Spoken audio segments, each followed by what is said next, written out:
All right, guys, so today we're going to be looking at linear functions versus exponential functions. So we've already done linear functions earlier this year, and our new function we're going to be looking at is exponential functions. So first of all, and this first part is kind of like a review. As you know, we have y equals mx plus b, where m stands for our slope and b stands for our y-intercept. Okay, so in order for me to get my graph, I had to have a table full of points. Okay, so we know x is our independent variable, so we can just pick some points for x, and then depending on what our x is, that's going to determine our y. Okay, so if I was to do a table by hand, all I'm doing is taking my x values and plugging them in. So I would have 3 times 0 plus 2, okay, which here 3 times 0 is 0, then plus 2 is 2. Then my next one, I'm going to store in 1 or plug in 1. So I have 3 times 1 is 3 plus 2 is 5. Next one, I'm going to plug in 2. So I have 3 times 2 is 6 plus 2 is 8. Then I just keep going, okay? All I'm doing is plugging in numbers. So here 3 times 3 is 9, plus 2 is 11. And 3 times 4 plus 2. So 3 times 4 is 12, plus 2 is 14. So if you look real closely at this table, you probably notice that our y values were adding 3 each time, okay? Which 3 represents our slope. So when we have linear functions, we know we have a rate of change. We know we have rise over run, and it's going to be going up or down by the same number each time. Okay. One thing I also want you to keep in mind, I can use the calculator for this. So if I wanted to type in y equals 3x plus 2, this is my graph here. And then one thing I don't think I ever showed you, but you can get a table if you press that button there, and this gives you your table of values. Okay, so let's say you didn't want to store in all the numbers like I just did. This will give you some values. And also if you wanted to add in some more numbers, let's say I wanted 3 or, you know, some other numbers. Let's say I wanted 7. It'll give me whatever values I wanted. Okay. So now I'm going to go in and I'm going to do my graph, which this is my graph right here. So either I can graph it from the table I had, or I can actually do the points. Okay, so let me just go back. So I'm going to start by labeling my axes. So this is going to be 0, and I'm going to just label them by 1s to keep this simple.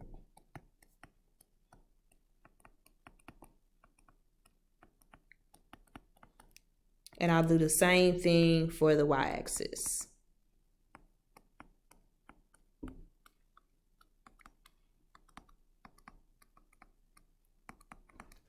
Okay, so my first point, which is my y-intercept, I have 0, 2. Then next I have 1, 5. Then next I have 2, 8. I have 2, 8. Then I have 3, 11. Then I have 4, 14. So as you see, this is a straight line and this is a linear function. All right. All right, now to get into domain and range, which we talked about last semester, domain is all your possible x values. So for linear functions, it's going to be all real numbers. Okay, so if I look back at my graph, I see that this line is going to keep on going on and on and on to infinity. Notice as I'm zooming out here, it's going to keep going on to infinity. Okay, so from left to right for my domain, it's going to be going from negative infinity to positive infinity. So that's going to be all real numbers. And the same thing for my range. Okay, we look at that from bottom to top. So these y values are going to keep continuing. So if I went by 3, That'll be 17, 20, so on and so forth. All right, and that's linear functions. Now exponentials, same concept, but it's a little bit different. My formula that I'm going to be using is y equals a b to the x, which has a times b to the x. And my a will stand for my y-intercept, or my starting value. And b will be my growth or decay factor. One thing about growth and decay is that if it's growing, that means that the graph is increasing. If it's decay, that means our graph is decreasing. So I'm going to do the same thing that I did for my linear graph, and I'm going to pick some values for x. So I'll pick 0, 1, 2, 3, and 4. Notice that my variable is in my exponent this time. So I'm going to plug in each of my numbers in the exponent. So this will be to the 0 power. Okay. So 3 to the 0 power is 1. 1 times 2 is 2. Okay. So my first number is 2. Okay. Then I will plug in 1 for my exponent here. So I have 3 to the first power. That's 3. Then 3 times 2 is 6. Then my next one, I have 2 times 3 to the second power. So 3 to the second power is 9. 9 times 2 is 18. Okay. Then I have 2 times 3 to the third power. Okay. 3 to the third power, it'll be 3 times 3 will be 9. And then 3 times 9 is 27. And then 27 times 2 is 54. And then here I have 2 times 3 to the fourth power, which will be 162. Okay, so if you look real closely at this table, you see this time when we look at our y values, it's multiplying each time by 3. So that's the biggest difference with exponential functions, is that it's going to be multiplying by a number each time. Okay, or if it's exponential decay, meaning that it's decreasing, it's going to be dividing by a number each time. So when I do my graph, I'm going to label my x's by 1s.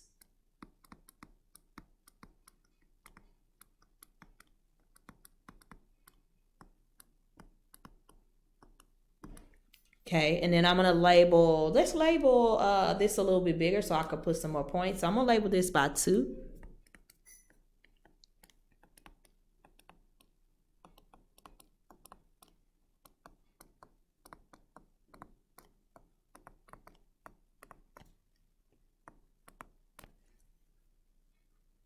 Okay, so my first point is my y-intercept.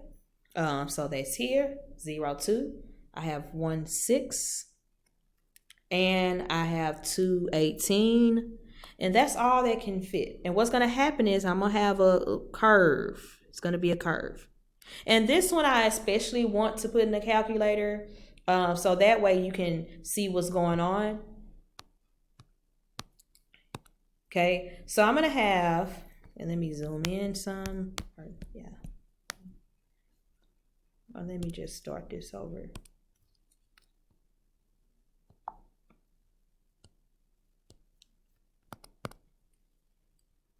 Okay, so I will have y equals 2 times 3.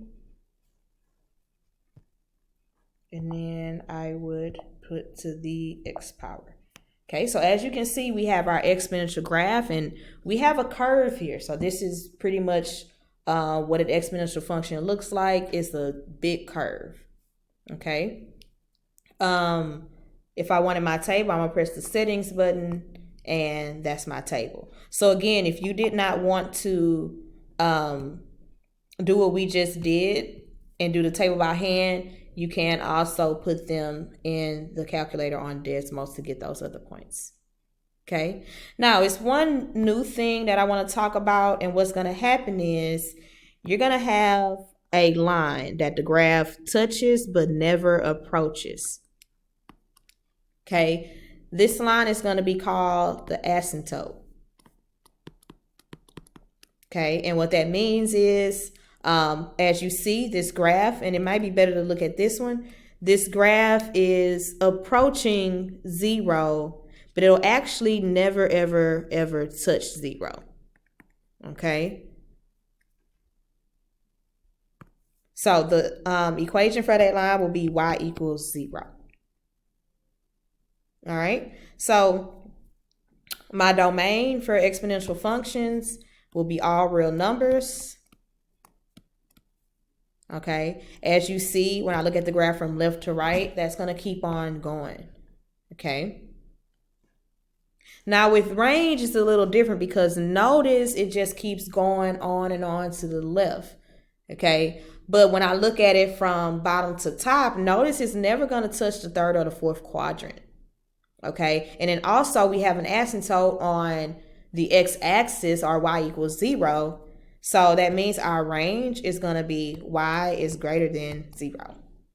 Okay. We do not get an equal to because it's an asymptote on there, and it's not going to be equal to 0 for this equation. Okay. All right. So I'm going to do 2 examples, and I'm going to do the odds, and I want you guys to do the evens. So I'm going to do A equal B equal. Okay, which means that my y-intercept is 4, and my growth factor is 2. So I start at 4. Okay, and if it helps, make a table.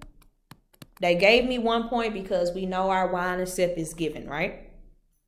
So one thing that's easier, if I see that my decay factor or my growth factor is 2 or any number, I could just multiply that. So 2 times 4 is 8.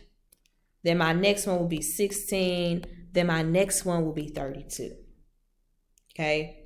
So I have 1, 8, 2, 16, and that's my graph. Okay. Now, if I wanted to get some other points here, I would take half. So half of 4 is 2, and half of 2 is 1. Okay, and then I can keep on going half and half and half, but that would just be a whole bunch of little dots. So we're just doing a sketch here. So I'm gonna draw my curve like so, and that's my graph. So again, we have an asymptote here at y equals 0. Okay, here is our y-intercept. And remember, we do not have an x-intercept. All right. Now, this next one, notice my b is a fraction. And anytime that it's a fraction between 0 and 1, that's going to be decay, meaning that it's going to decrease. Okay, so my b is 1/2. So I'm still going to be starting at 4. And what's going to happen now is I'm going to be going by half. So half of 4 is 2. Half of 2 is 1. So when I go to the right, I'm going to have 1, 2, 2, 1. Okay. Then if I wanted some other points, let's say I wanted to go up, I'm going to multiply. So I have 2 times 4 is 8. I have 2 times 8 is 16, and that's all it can fit. Then I'm going to draw my curve going down like so. Excuse my bad lines.